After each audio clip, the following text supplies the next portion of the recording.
This video is brought to you by Squarespace. Hey, indie filmmakers, I'm Nick Bodmer. I'm Griffin Hammond, and today I'm asking for Nick's help. I have a website where I keep a full list of the gear that I use, the filmmaking equipment I use, and I realize it's a little bit out of date, so I figure it's the end of the year, almost 2023 here. I should go through this and update it to the gear that I'm actually using.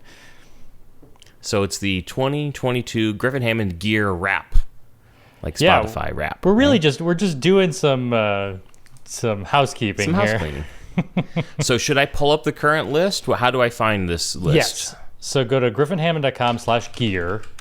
This is a link redirect that I use it's in the description of all my YouTube videos. Anytime anyone asks me, like, what gear do you use? I just point them to griffinhammond.com/gear, and it redirects to this kit.co profile. You don't have a kit profile, Nice. right? I feel like do you have to get approved or something? I feel like I looked at it and you can't just create one, or maybe I did something wrong. I don't remember. I looked at it a long time ago. Yeah, I mean, I'm pretty sure you can. I think they've given me like this tag of like expert filmmaker, which is very, very generous of them. But I think anyone could create one. I know it's undergone some change in ownership over the years. All right. Well, let me see if I can make one right now. But I realize, you should probably make talking. one because you have your own camera and have lights gear. and that's distinct from what I use. Yeah, people would love to see yours as well. Create account. Email already exists, so maybe I have an account. You already have one. Sign in with email. Kit.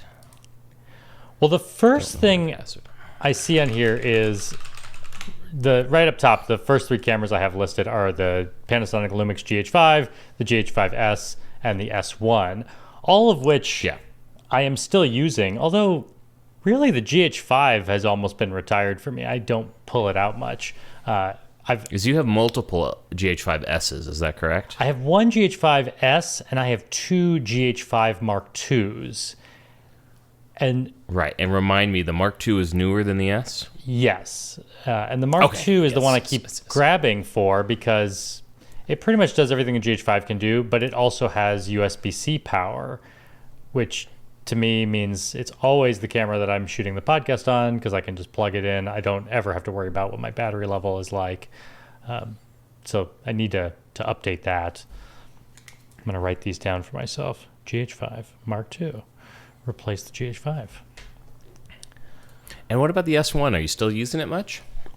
I really only use it for photos because it's a very good photo camera compared to what else I have in my lineup. But I generally, it's full frame, right? Yeah, it's full frame. I don't generally bring it with me though because it is bigger than my other cameras. If I'm traveling, and it doesn't use the same lenses, right? So right, I have all the Micro Four Thirds lenses. I don't have many full frame lenses, and then I have this like big Pelican case that I've been traveling with recently, and I can easily fit 2 or 3 GH5 size bodies in it, and I don't think I could even, I'd have to rearrange the dividers to fit the S1 body. So are you going to cut the GH5 out completely since it's basically retired, or are you going to leave it up there? I probably should take it off this list. I have a second list called Retired Gear. Which unfortunately, Kit does not make it easy to just you can't just, unless they've added this feature recently. I don't think you can just drag and drop. So I have to re-add it entirely. You'll survive. Yeah. But yeah, I should just replace that with the GH5 Mark II. Now, this next thing on here, I don't think I've ever heard of this. It says it's a Petco Ultra Clamp. Is that something you're still using? Oh yeah. In fact, maybe I should move it up. Actually, number one. I think I need to buy even more. I feel like I'm already out of them. And I realized one of the reasons I'm always out is because I use one to hold up the baby monitor in Pete's room. And I was like, that's where that one went. Of course. And I think even another one probably went to my in-laws' house to do the same job. So I'm missing a couple. Though I have played around with some other metal kind, although I can't even remember what model this is. It's weird though, the head worked well. No, actually, no, sorry. It was the articulating arm part that worked really well.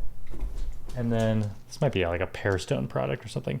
The arm was great, and then the clamp itself keeps like falling apart. It's like the more when I tighten it, like the screw thing that tightens like loosens itself, and it's just like, it's maddening.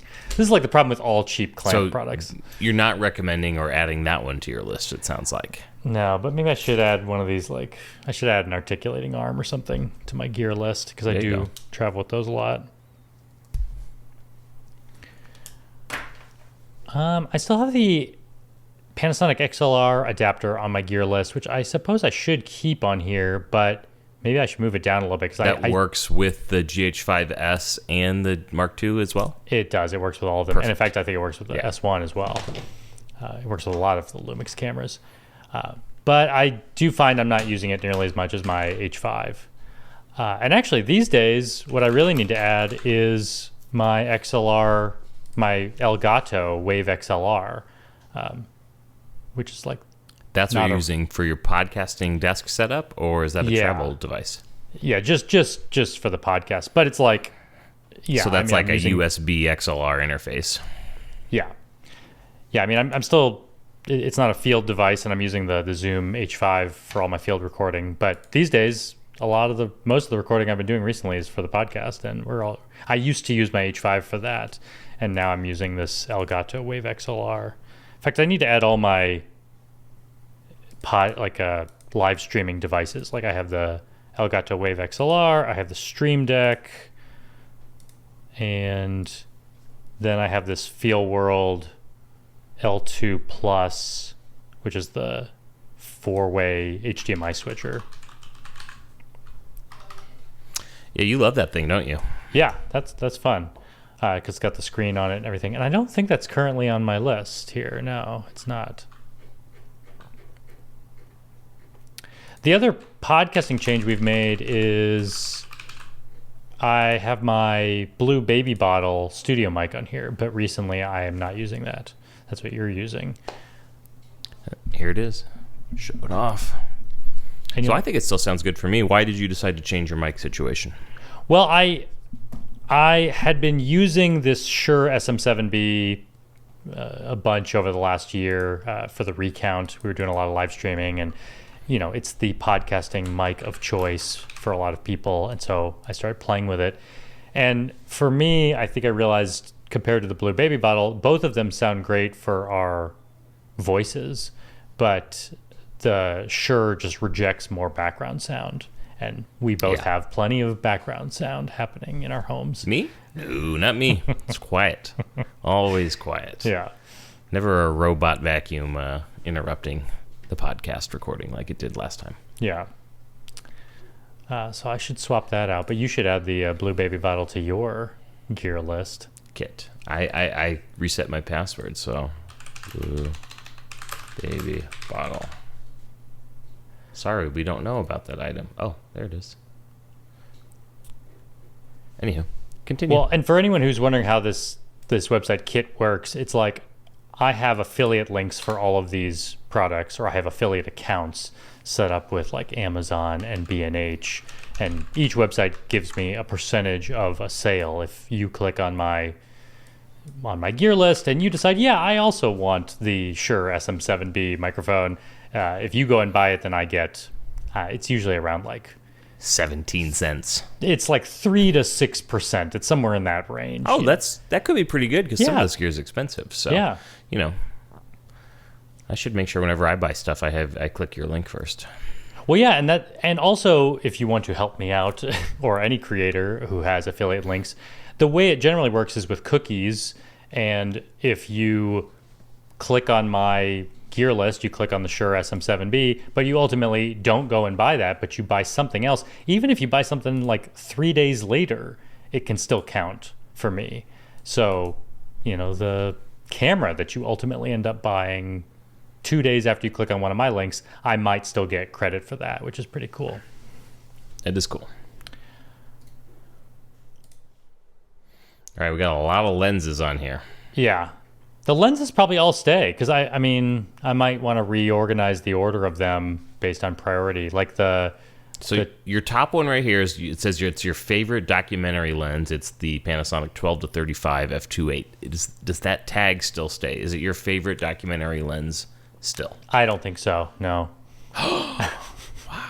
Sorry, I'm trying to add some drama. Yeah, I feel like in the last few years I've been relying more on the primes. I mean, this 12 millimeter prime f1.4 is what I'm shooting the podcast on right now. Always have, and I like that one a lot. I also like to shoot a lot with the two other primes here, the 42.5 f1.2 and the 25 millimeter f1.4. And then I've also liked to run and gun with this 35 to 100 millimeter zoom. The 12 to 35 was always my favorite for, that's why I shot Sriracha on. And I like to be that close. I assume that's a good lens. Like, did you use that when you were in Texas doing that political rally? That seems like the right kind of lens or something like that. You're talking about the 35 to 100? Yeah. Yeah. In fact, I think for that, I had two camera bodies going with the 35 to 100 on one camera body and probably the 42.5 on the other camera body. Because even though I love the 12 to 35, it's great for like running around in places where you have a lot of access and can get really close. If you're at a political rally, you can't like stand 4 feet away from the person talking. Right. And so I needed a little bit more zoom distance.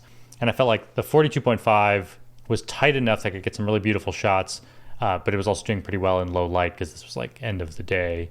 And then the 35 to 100 does give me like some very cinematic looking focal lengths. So I do find for like political work, that one seems to be more useful. Nice. Have you added any lenses that aren't on here? I'm looking around at what I have. I mean, Panasonic gave me a bunch of 12 to 60 millimeters when they gave me the Mark II cameras, but I don't really use them. What aperture range are those?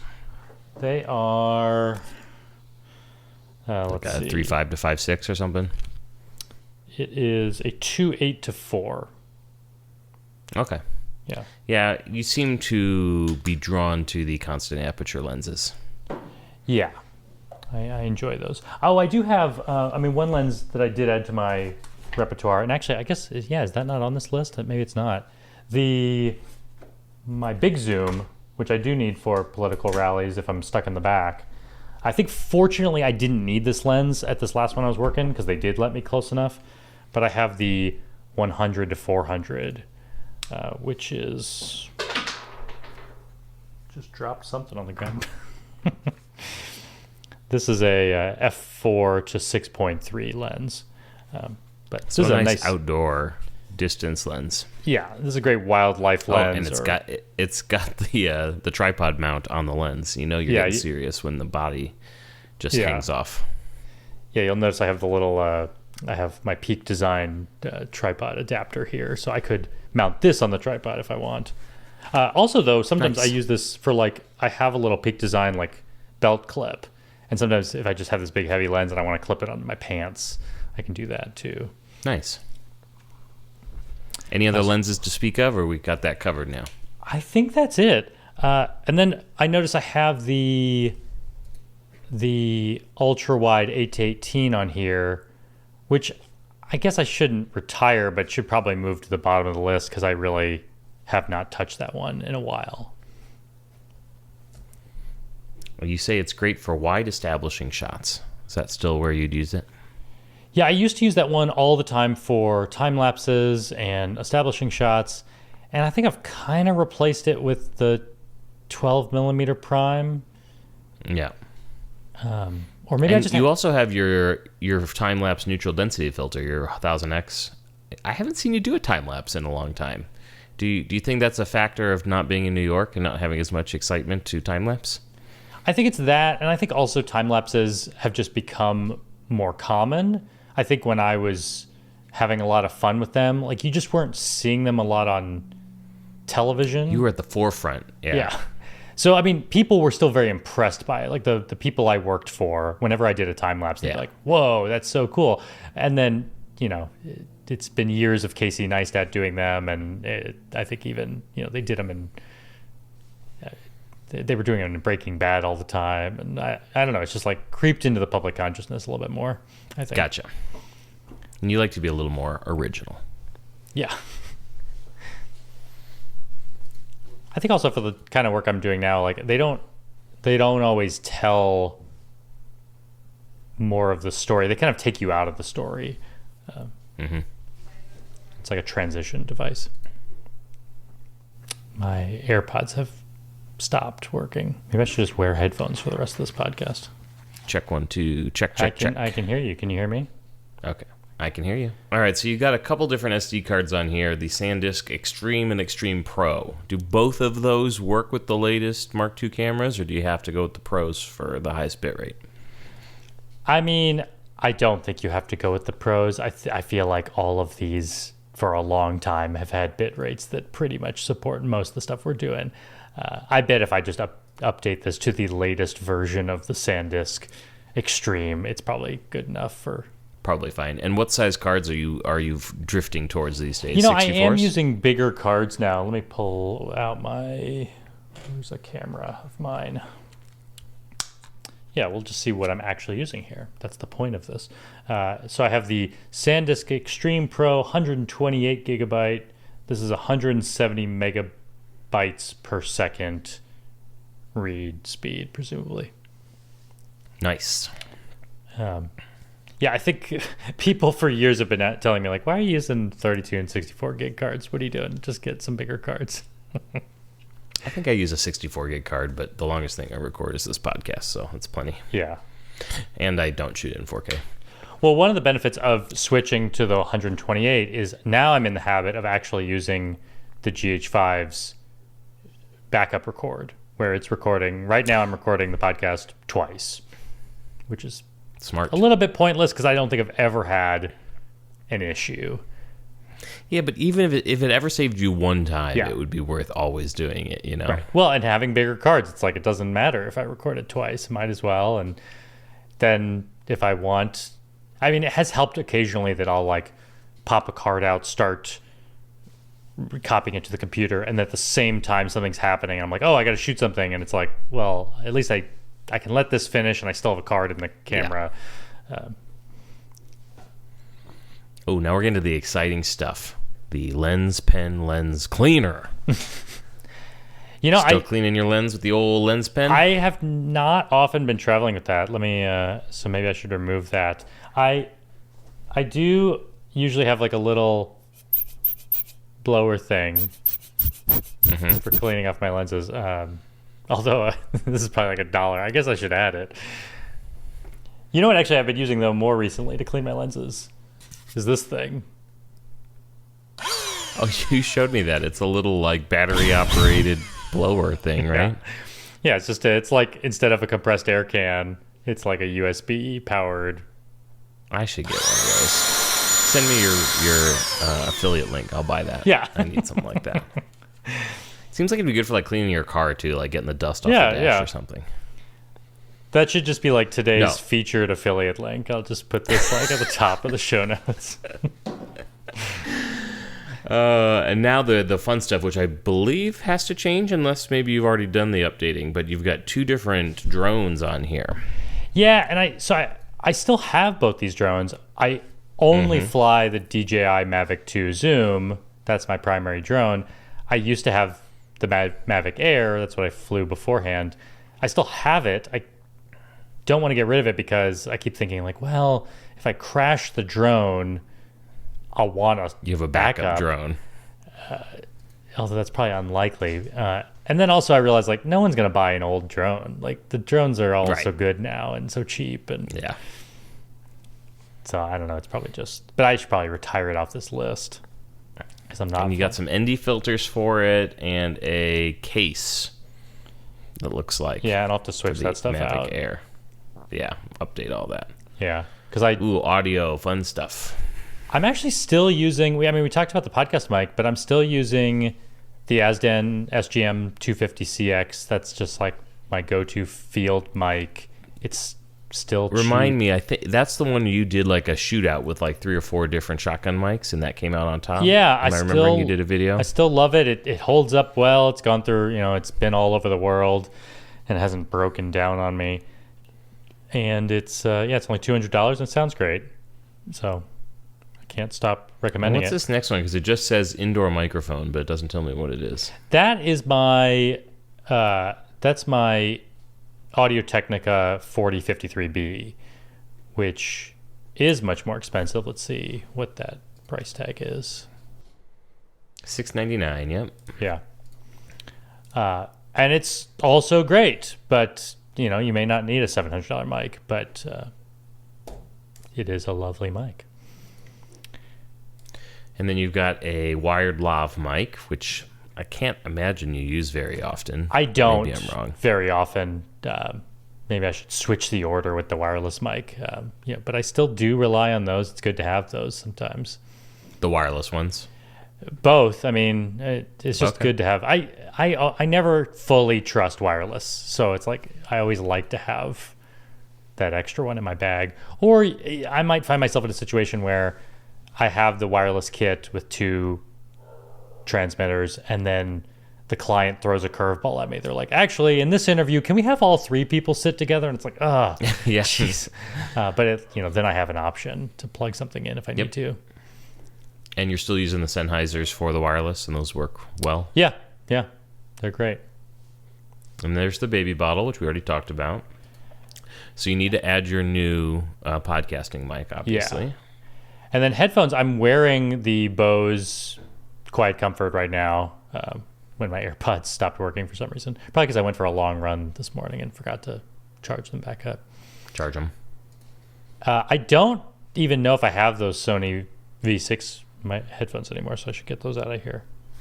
Those are the kind of the standard ones, right? I think I have a pair of those somewhere nearby, but I don't know where.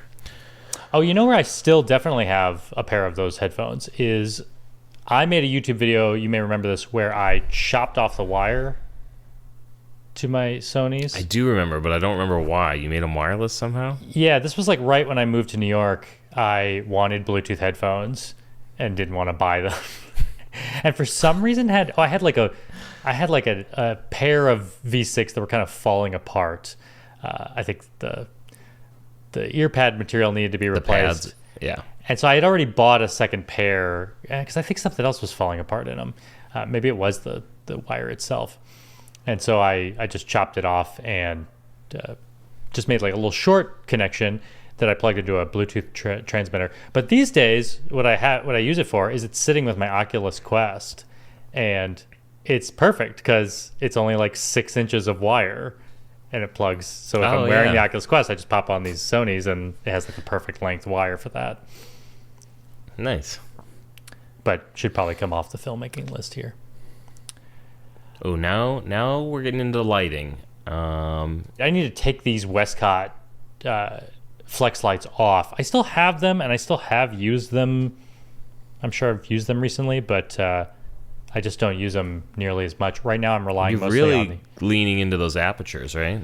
Yeah, and actually even the one on here is kind of outdated. I had a 3-light aperture kit. I sold off 2 of them. I still have one of these aperture 120Ds, but then I replaced it with 2 Amarin 200Xs, which these days that's been my go-to light that I recommend to people is the Amarin 200X, which is also made by Aperture. It's just a little bit brighter, it's bicolor, and it's plastic instead of metal, and I think they're great. Gotcha. And they're relatively And you're inexpensive. still using that same light dome? Yep, still have the light dome, still love it. I need to add the You have an egg crate, don't you? Yeah, it has an egg crate that it comes with, and then I also am using the lantern, the Aperture lantern, which is like a smaller, soft light.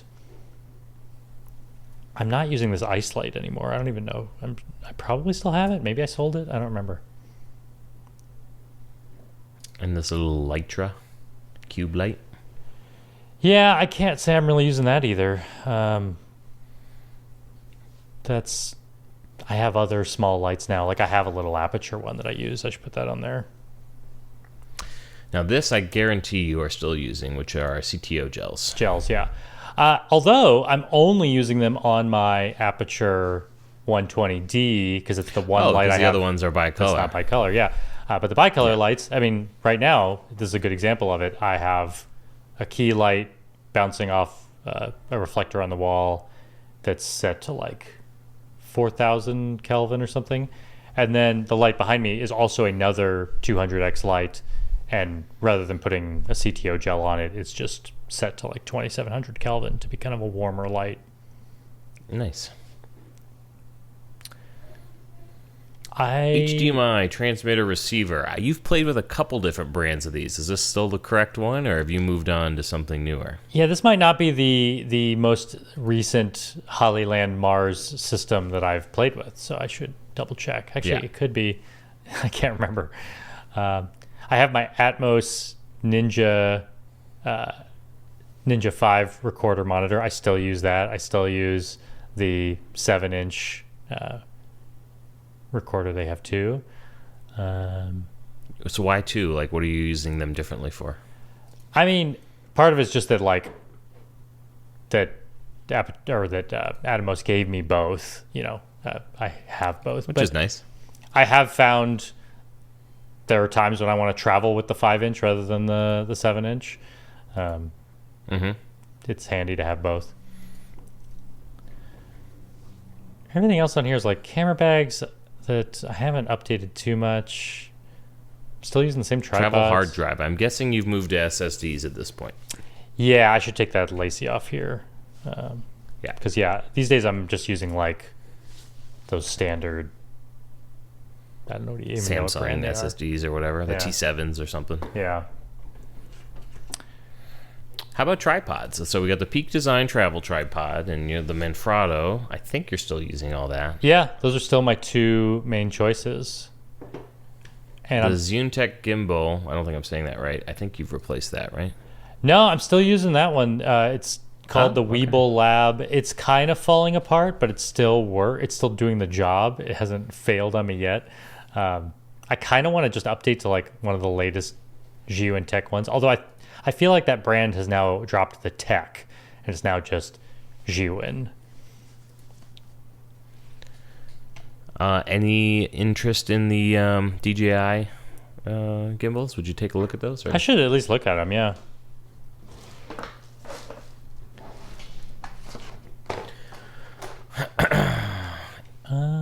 Let's see. The jib. You still have the jib. I still have the jib, yeah. Though when I scroll down, there's another thing on here that I'm pretty sure I got rid of. I have this slider, this motorized slider on here, the Cinetics Axis 360. In fact, I'm pretty sure the last three things on this list are all things that I got rid of, but just was too lazy to like. I think I didn't want to forget that they were on my list. I wanted to move them to my retired list. But I sold this Rode NTG3 microphone. It was a good mic, but I also have some other good mics now. I sold the Cinetics 360, and I can't remember. Maybe I sold this 360 camera, the Ryko Theta S. I mean, that's a really old 360 camera. Oh, you'll need to add whichever webcam you've decided on. I should. That we talked about on the last episode. Yeah, I should add the Insta 360. Is that the one we liked? Yeah, the Link. I just want to point out, if nobody else buys this, the rice paper tissues that you have on here, those are fantastic. So I've started buying them too. And they're just good for before you're on camera. They kind of blot off the oil, and they got a little powder on there just if you want to look a little prettier. So I use the translucent color because my skin is so pale. What color do you go with, Nick? I went with warm beige because I'm a little beiger. I want to write down that little note. Little papers. You've got it on there. And so you can just kind of, I probably should have done this before. It should kind of take some of the shine off your face. The funny thing is I'm looking at you through Zoom right now, and I think Zoom is already doing like the beautify filter on you because you look like you don't have any pores or shine. I do. I promise you. Or maybe I'm just glowing all the time. What level is your beautify set to? Do you know? What level? It's on for sure. Why wouldn't it be, you know? I'll let it make me look better. Video. Touch up my appearance. It is set over 50%, but it is not at 100. So 50%, like more than half of what I'm seeing is just not even you. That's right. That's right. This is a good use for artificial intelligence. All right, I'm going to turn it off, and you tell me if you can notice. There. Oh, off. yeah. I see details. Don't look too closely. And gone. It's beautiful. I really love the shot at the top of your gear list, the top-down shot of everything. Yeah. Are you going to recreate that with the updated, or you're just going to let it fly with what you got? I guess I should look at that. Like, I like that too. Maybe I should recreate it. That's a lot of work, well, though. And it's a link to an old video, so the video will be kind of outdated. Maybe you need to do a new version. Yeah. Yeah, because the videos... Oh, and actually, I might have... Sounds like a no. I might have 2 gimbals on here, too. Yeah, I think I accidentally have, 2 Geo and Tech gimbals on here. But yeah, the top-down picture is showing my old gimbal, my old drone, my GH5 camera bodies instead of my GH5 Mark IIs. It's showing the Westcott Flexlight, which I don't really use anymore. Laptop is different. Hard drive's different. Yeah, all the differences. But it's a cool shot. That's for sure. Yeah, I should just make another one, I guess. Should we thank our sponsor? We should. Hey Indie Filmmakers is brought to you by Squarespace. From websites and online stores to marketing tools and analytics, Squarespace is the all-in-one platform to build a beautiful online presence and run your filmmaking business. Nick, I think we've been doing this podcast for 6 years now, and that does not sound possible. It doesn't, but I'm pretty sure we started in 2017, and the entire time we've had the podcast, we've been running it through my Squarespace site, because that's primarily why I got the site, because I needed a place to tell my story. To host the podcast. The blogging platform built into the site, it's actually a pretty good podcasting platform. And I'll give you a best practice that I do that I feel like I've only been doing in the last couple of years. I feel like I should have learned this sooner. That rather than making a new podcast blog post and going through all the settings, because there's a lot of settings for podcasts, what is your analytics link? There's a lot of metadata that needs to get passed on through the RSS. I found that the quickest way to do it on my Squarespace site is just to duplicate the blog post, from the last one, from our last episode. And then just update it. And then just go in and replace the MP3, replace the video file. Luckily, when you upload the MP3, it automatically grabs a lot of the metadata. But some of the settings, do I want a download link attached to this MP3? I do, every time. So it's nice to just have it. Save time and money with Squarespace, because you're going to save 10% off your first purchase of a website domain with the link squarespace.com/Griffin. Griffin, I'm adding one thing to my tech list. Actually, today. What are you adding? I'm getting a Tesla. And you're not just getting it in the future. You're getting No, literally, I decided to buy it today, and I'm getting it today. So I love instant gratification. Yeah. And I don't even know. I thought it was time to move electric. So Tesla's running kind of a smoking deal right now, trying to get some purchases in before the end of the year. So I thought, why not? So I'm getting a Model 3. Yeah. Yeah, it turns out their stock is way down, and they're maybe concerned about sales through the end of the year. And starting January 1st is the tax credit comes back. So I think everyone has stopped buying them, waiting for that. So they instituted this credit to kind of entice people, and it worked on me. So my longest experience with a Tesla is driving with you. Yeah. Well, and I don't even think we've talked about this on the podcast. Should we not? No, we can. Okay. I just realized that I've never acknowledged that I have a Tesla Model Y.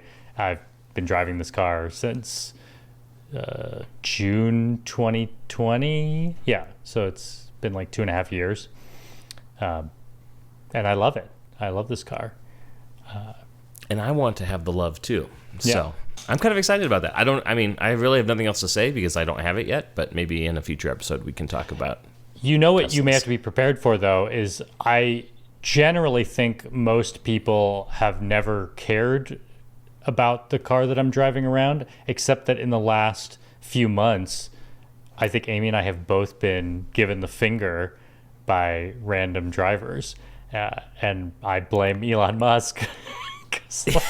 He's not the most popular guy in the world right now. And I'll be honest, it was kind of off-putting, but I still think it's the best electric car out there. So yeah, I mean, I like to separate the fact that like it's a great car and it's very safe. Now it just sounds like I'm doing a commercial for Tesla, but that was the original reason we got the car, was because like it is like the safest car in the world that just like aces all the National Highway Transportation Safety crash tests. Yeah, I mean, this thing like cannot flip over. It gets hit from the side, and it's so heavy on the bottom with the batteries that just rolls back down. So yeah, I hope not to crash it, but I love the car despite the fact that Elon Musk doesn't know when to stop talking and I don't know what he's doing. I think he's learning some valuable lessons. Yeah. We'll see. So yeah, that's my gear list.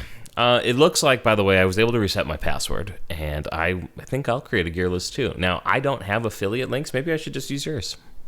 Throw a little cash in your pocket. I wonder if you could just sign up for like against the terms. I wonder if you could just sign up for the Amazon affiliate program. Amazon, I looked at it once, and you have to kind of prove that you have a decent online presence to get in, and they seem to think that my YouTube following did not qualify. Yeah. So go out there and subscribe to my YouTube, people, even though I don't really post any videos. I wonder if I don't know if Tesla discontinued this. Does Tesla still do their affiliate thing? I think they just stopped it. Yeah. I heard that. It used to be like you could, if you got someone to buy a car with your link, they would give you like 1,000 free supercharger miles. Yeah. Yeah. Yeah, I heard that's gone, but now, so they only do it on solar roof or solar panels or something. And you know what's funny? I think over the years, they did a lot of different incentives for affiliates that I think some people earned so many referrals that they got like a free Cybertruck or like a free Tesla Roadster. You could do a free Roadster. Yeah. I remember MKBHD talking about how he's earned a free Roadster whenever it comes out. Yeah, this is a car that does not exist yet. So these people did. But I guess they're going to hand out a few of them to these people that have like sold thousands of cars or something. Well, I'll be part of the Tesla family soon. I'm a little excited. I'm not going to lie. Yeah. Well, I know that like I'm constantly sharing features with you that I think you get excited about. Like they just keep updating the car. And one of the things they just added that I was excited about was there's this feature, dog mode, which is for leaving your dog in the car. And yeah, they now made it so that you can use there's always been an indoor cabin camera that was never really used for anything except like in the last year they started using it to like make sure the drivers were paying attention or something during autopilot. But now you can actually watch the camera through the app when you're in dog mode. So if you leave your animal in the car, you can keep an eye on it. Nice. Also, you could just do that keeps for like the cabin at the right temperature and stuff. Yeah. Also, you could just do that in like Sentry mode. Like if you just want to check on your car, you're like, "Is someone breaking into my car?" There's a video question for you. I know for Sentry mode, don't you need to attach like a USB stick or something so it has somewhere to record to, or is that not a thing anymore? Yeah, you do. So I have a little I think like a Toshiba 1 terabyte USB-C drive or something. Okay. You know what I will? So I should get something like that. Yeah. And I feel like maybe this product that I have won't work in your Tesla Model 3 because I think they've refreshed the center console in your car. It might be differently shaped than mine.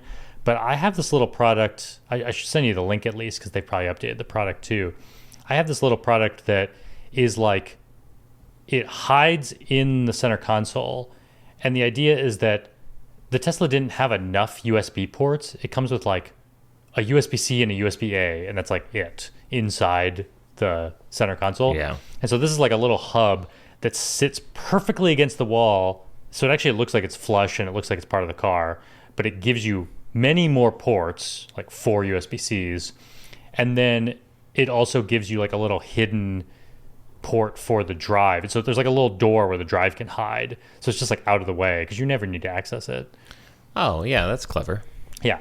So it's just a nice little product. Yeah, I have no idea what is that them? I bought it with sight unseen, so I'm going to go look at it at pickup time, and obviously I could reject it if something is horribly wrong. But yeah, I mean, you should look at the like list of things that people look for, all the panel gaps. And, you know, people have complained over the years that Teslas have like subpar manufacturing standards, that, you know, some panel gaps might be bigger than others. There's actually an app, or like it's like a web app, and it's a checklist you can actually check off, and it tells you everything. Right. So I've got that pulled up and ready to go. But when I picked up mine, everything was perfect. I mean, I looked through all that stuff, so maybe I was lucky, but my car has been great. But it's like sweet. We bought a car recently. Like Amy bought a pickup truck, and I remember when we were buying it, you know, they want you to like drive it around, but it's like, do cars ever not work when they like isn't this the car's brand new, you just made it? Like I kind of prefer the Tesla buying process, because it's like, yeah, this thing just came off the assembly line, it's a car, what else is it going to do besides like drive forward? Like, I don't know. How long is it going to take me to get used to one pedal driving, do you think? I don't think long. I love one pedal driving. This is, for people who don't know, because there's regenerative braking in the car. When you take your foot off the pedal, it will feel weird at first, like, because the car just like suddenly is braking. It's slowing down. It's like a golf cart.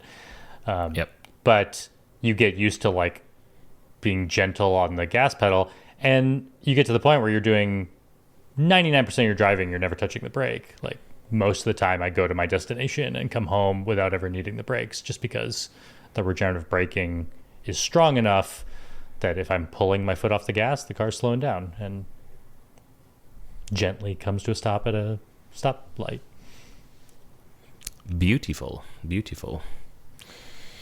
So anyway, yeah, I'm a little excited. I'm not gonna lie. Yeah. So thank you for your advice through the torturous process where I decided whether or not I should do this thing or not, and I think you were very helpful. So yeah, I appreciate that. My attitude these days is like, I mean, there's such a demand for cars. I mean, the demand will go away, but it's like, buy the car if you need it, and then you can sell the car if you don't need it again. Like, if you decide to switch to a different exactly EV in the future, like if the Rivians get really good, or, you know.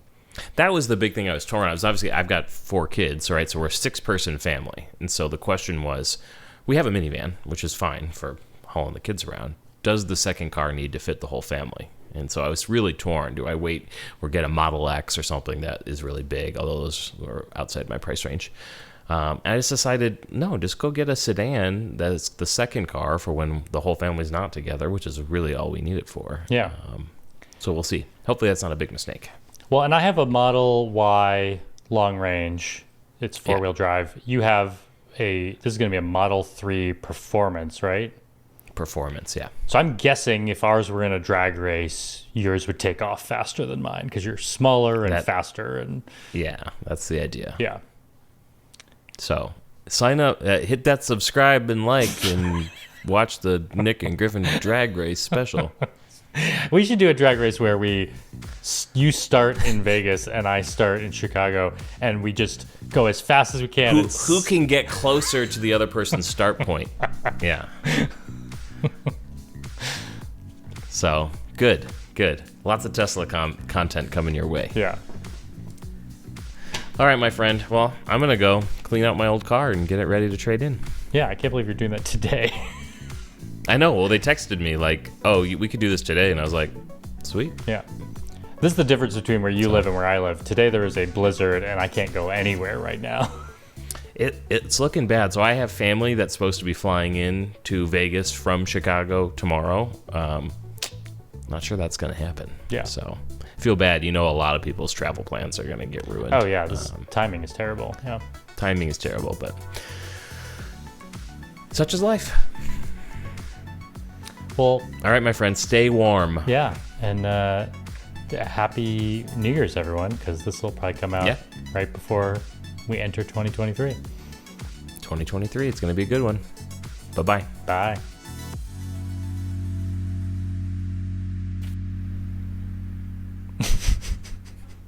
I can hear the music, can't you? You know you can.